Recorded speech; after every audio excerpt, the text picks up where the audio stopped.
Well, it's a coat. It's a coat. It's a shirt. It's a long sleeve shirt. But I overheat fast and hard, so I just wear a long sleeve shirt as a jacket. It was freezing. Get that crypto ass back in the chopper. We got rucklers to murder. Well, howdy, Nearly Senior Citizen here. Greetings, boys, girls, and all of our non-binary friends, and welcome to this, a brand new day. Indeed, thumbs up for that. Hokey smokes. Yesterday, I was very, very busy because I wanted to get my electronic benefits for my food stamps turned back on.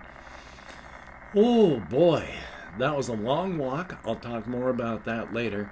I was broken yesterday because I did so much exercise, so much walking. I can only do so much because of my physical issues. I have nerve damage and spinal injuries, so it was rough, but I got it done, and that's good. And I slept last night, went to bed early. Been up since 4 o'clock, since I can only sleep for so long. But I slept, and the day is good, but there's all sorts of stuff that I want to think about because, of course, again, today I'm feeling really weird mentally. There's reasons, and of course I have therapy today, so that's good. But of course, first off, front loading of YouTube videos. Yay, YouTube algorithms. If you could toss me a like, that'd be very cool. If you could subscribe to the channel, thumbs up, and if that would be very awesome. If you could leave me a comment, I love comments. I answer each one I do. Thumbs up each one as well. Answer as many as my executive dysfunction will allow. Very cool. And of course, I want to thank each and every one of my Patreon patrons, these literally beautiful and literally awesome people that are helping to keep me and my pets alive. Thank you so very much, each and every one of you. It is appreciated to no end. I like metabolizing, and I know my pets like metabolizing, and thank you for helping them to do so. It is appreciated. If you'd like to be a patron, links in the video description somewhere. Thumbs up. Yay, front loading of videos over. So, boy, yeah, yesterday was busy. I needed to get my EBT stuff turned on, and the day prior, I had called up. Well, it was going to be like almost a 3-hour wait via phone. My battery in any phone that I have does not last that long, so I couldn't do phone stuff. The only real way to do it was to go in face-to-face at the local DSHS office, Department of Social and Health Services, and have an interview there in person. It's a 3-mile walk away. So I walked there, 3 miles, had to wait there for like an hour for my to be seen, and then was seen, had the appointment, and got everything turned back on. So the 3rd of next month, not a problem, gonna have food. Also found out that if you're on electronic benefits, at least in Washington state, but it's a federal thing, it's at the maximum amount that you can get, but it's getting renewed on a month-by-month basis. So at any time it could end, no warning. Then my amount of money that I'll have to feed myself will be cut in half. But at least it's back. I also wanted to see about my bill from going to the emergency room in December. So, once I finished at DSHS, I walked from there a mile to the hospital. Found out that the business office is back over near where the DSHS office is. So, had to walk the mile back to the DSHS office, and right next to it, of course, is the building I had to go to. So I went in, talked to them because, God, going to the emergency room was expensive, and the Veterans Administration picked it up but didn't tell me about it. So I've been worrying for the past 4 months about going to collections, but apparently it was paid for. So thank goodness. And from there, I had to walk all the way back, but I went and took the path that goes through the forest and along this trail in this stream. I've taken videos of this stream before. It's not in wonderful repair, and it's been 2 years since I've been on it.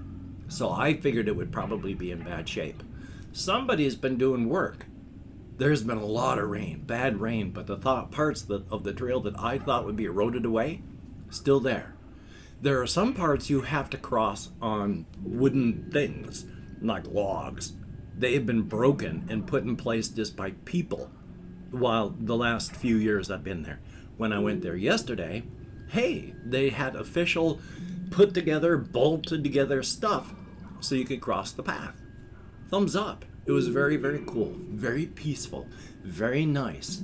I didn't see a single human being out there on the trail, and all I could hear was the sound of the stream and the wind in the trees and animals and bugs. It was very nice. And then I was home, and then of course I fell asleep for like 2 hours. So my head was ringing like a bell, and my feet and hands were tingling because I had stopped breathing. Yay. Well, I still needed to buy some food and stuff, so I headed out on a second Walkies. Oh my, it was cold. So I wore one of my plaid flannel over jackets. They're flannel. It's a coat. It's a coat. It's a shirt. It's a long sleeve shirt. But I overheat fast and hard, so I just wear a long sleeve shirt as a jacket. It was freezing. So I halfway buttoned up my shirt and then buttoned up my cuffs. Within 30 seconds, I was miserable and sweating. I had to roll up my sleeves to here and then button my shirt behind me so that I could cool down. I was feeling awful. I was jittery and just felt nasty. And then, like 15 minutes into it, there was just a click of a switch, and suddenly I started to feel cold and felt okay. So I had to button up my shirt, and then I was fine. So what's happening? Don't know. But that was fun. Yay. But I went on 2 exercises yesterday and got stuff done, and that was good. Thumbs up for that. Taking a look at the rest of my list there. Oh, yes. This is semi-heavy duty, and it's not really something that's something, but it feels like it. In 2002, I got married to my wife. She was 10 years younger than I. In 2014, she died at 41 years of age. Yeah, I was 41 because we got married at 31. And then I was 52. So that was fun. But it happened. And then within a couple years, my mother died, and then my father died. So by 2020, all the people that had moved into our home in Shelton and helped us move into Shelton, my wife, my 2 parents, they were all dead. Well, I knew that my in-laws weren't in good shape. My father-in-law, whom was not a good person, not in great shape. My mother-in-law, she'd had a stroke and was nonverbal. And then yesterday at DSHS, one of my sister-in-law works there, and I found out that in 2020, my mother-in-law died, and in 2021, my father-in-law died. So of the 5 people that were intimately involved in my marriage, I am the only one still alive. And that feels weird. It felt weird to be the only one alive after my wife and parents had died.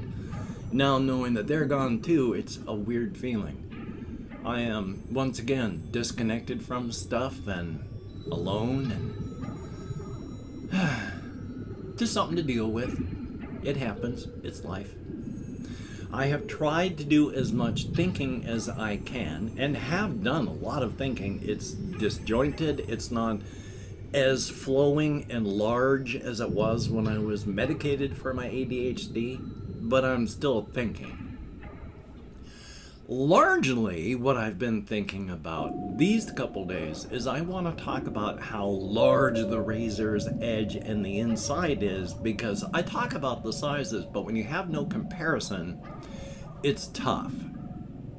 Now, I say the razor's edge itself, it has a circumference, one side of the circle to the other, which is twice the radius, which is from the outer edge to the middle, and the circumference is about 20,000 kilometers.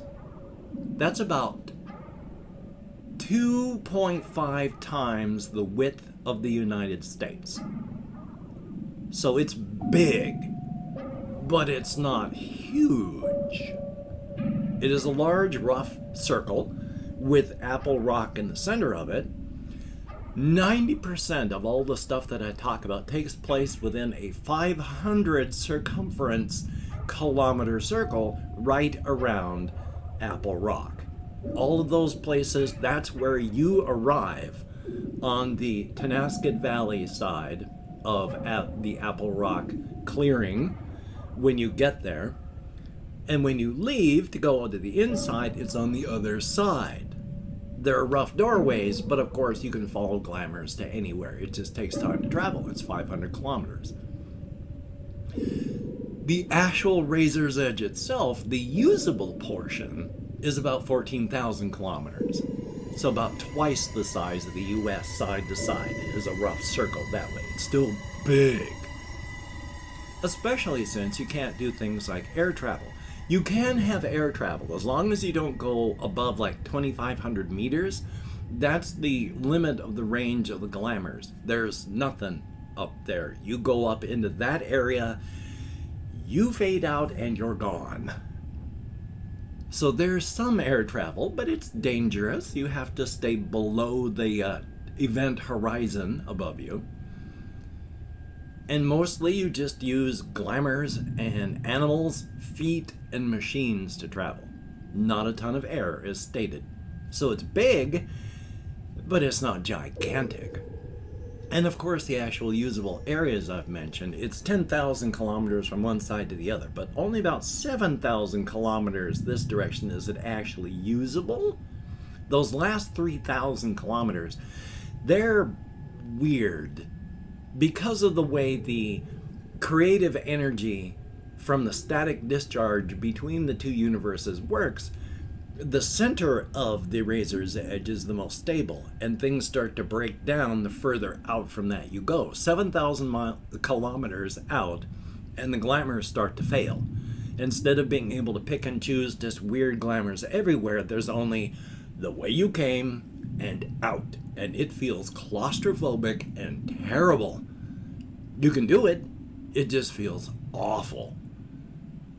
So you can get there, but it's only about 14,000 kilometers side to side that's actually usable, which again is still the United States flipped over this way and then rotated in a circle like that, and that is the usable area. It's big, but it's not gigantic. What is gigantic is the inside, because the actual inside is an infinite ocean of patient and potential and possibility. Infinite possibility, infinite potential, and an infinitely large and patient ocean of it. And the inside, every single door that opens up to the inside has this. The inside for that door is an 11 million kilometer circumference. It is a large, it's not a continent. It's not a nation. It's not even a mega continent. It is a mega world, and it's just one of these islands that is 11 million kilometers from the center to the outside. 22 million kilometers side to side, circumference-wise. And unlike the Razor's Edge, the closer you go to the outer outside, the more simple and basic and primitive things become, because there's infinite resources. The closer to the infinite ocean you get, there's no resource competition, nothing needed to fight. All these things are perfectly evolved for their niches, but there's no reason to fight for resources. And that's why Apple Rock, on the inside, the Crimson Kingdom has infinite riches, because this energy flows up and inward through the gigantic megacontinent, raining out and condensing as it goes, and then coming to a point right there at the Crimson Kingdom where it is raining down this just condensed energy massively, and then through the door. And it continues down, converting through the Razor's Edge, and then out through the other side into the outside where we are, where it refreshes and renews. So the Crimson Kingdom, everything focuses on that. That was one of the reasons that the King in Crimson knew they had to make the city there. The Crimson Kingdom itself, they broke ground for it right there so that the King in Crimson and their kingdom could control those resources. If you're going to have a kingdom, you do not want to be dependent on anyone else. They are not. And of course, on the razor's edge, there's all those infinite resources that are on Apple Rock, where the Apple Rock kaiju sits like a gigantic spider in its web, waiting for people to show up so it can start filling its belly. And of course, I've opened up 24 hours worth of comments in my community tab. I'm going to go through and thank however many people have left me comments in the past 24 hours. I have gotten a lot of views on my videos in the last couple days. My next to last Hrot video, that got over 1,000 views. For me, that's amazing. So thank you, everybody who watches. If I mispronounce the username, no disrespect is intended, even though I got American Sign Language. Well, you've seen how my unmedicated brain works. Let me call it my Chrome. We have Granny Gemma, thank you very, very much. And Chai, greatly appreciated. Matthew Schenkel, thumbs up and thank you very much. Elk, greatly appreciated, and I will see about getting that. We have Lil Jimmy, thumbs up and thank you. A Mute Observer with a little heart, thank you.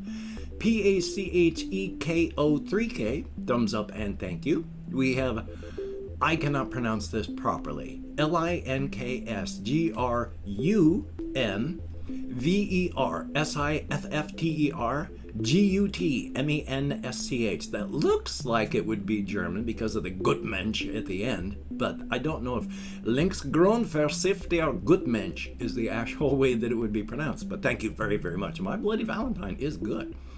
The Green Face, thumbs up. NUFSIOOHAY, thumbs up and thank you. Sapphire, thumbs up and greatly appreciated. Floramu, it is always good to see you in the comments. And when I don't see you, I worry and I'm sad. But good to see you. Space Vatnik, thumbs up and thank you. We have Luis Santiago, greatly appreciated. HEU, don't know how to pronounce that, but thank you. Fire Flame Gamer, thumbs up and thank you very much. We have Gamer Man, greatly appreciated. I have no ideas where I burped. My apologies. No ideas where I am in my counting. So Jay with 2 Y's, thumbs up. Ben B, greatly appreciated. Jesse Koskinen, good to see you in the comments. Thumbs up and thank you. And that is it. Greatly appreciated. Each and every person who left me comments. I have no ideas again. My unmedicated brain lost track of numbers entirely. But thank you, each and every one of you. You get me out of my head and into the world and dealing with real people, and I appreciate that to no end. So, with my hands in the air, don't know what device you're watching this on, don't know where the video description is, but inside I have links to things like my Patreon, my Twitter, my Facebook, and again I would like to thank each and every one of my Patreon patrons. These literally beautiful and literally awesome people are literally beautiful and literally awesome people, and if you would like to be a literally beautiful and literally awesome person as well, that would be very cool and greatly appreciated. Definitely a thumbs up. So if you'd like to help me out financially without becoming a patron, I do have links to a PayPal in there. And if you'd like to help me out without sending any sort of money at all, I have an Amazon wish list link with stuff like cat food for my kitty on it. If you could check that out, that'd be cool. Don't feel obligated. I don't feel entitled. And if you can't or you don't donate, I do take all good wishes and I deposit them in the bank of my heart where I draw interest. Thank you very much. Toss me a like. I want my pop shield. Would be greatly appreciated, and if you could subscribe to the channel, that would be very cool. Definitely a thumbs up on that. Well, holy smokes. Yeah, I have therapy today, and I'm going to be talking about a lot of stuff, and hopefully good things will happen. I've got a video to edit, and hopefully it will be a good day. Hopefully you too can get done the things that you would like to get done, and if you can't, that's okay too. Survival is important. Definitely a good thing. But the covfefe bug is still raging. Any place that I go to that's smart, like hospitals or places where you talk to receptionists, you're required to wear a mask. Be smart. Yes, mask mandates are being lifted, but they're being lifted by people who aren't going to suffer when the thing starts raging again. Be smart. Get vaxxed, get boosted, take the appropriate precautions for your area. You really, really don't want to get this. So, until we meet again, you take care. Have a great day today. I will see you on the flip side, and quite frankly, I think that's a very good thing.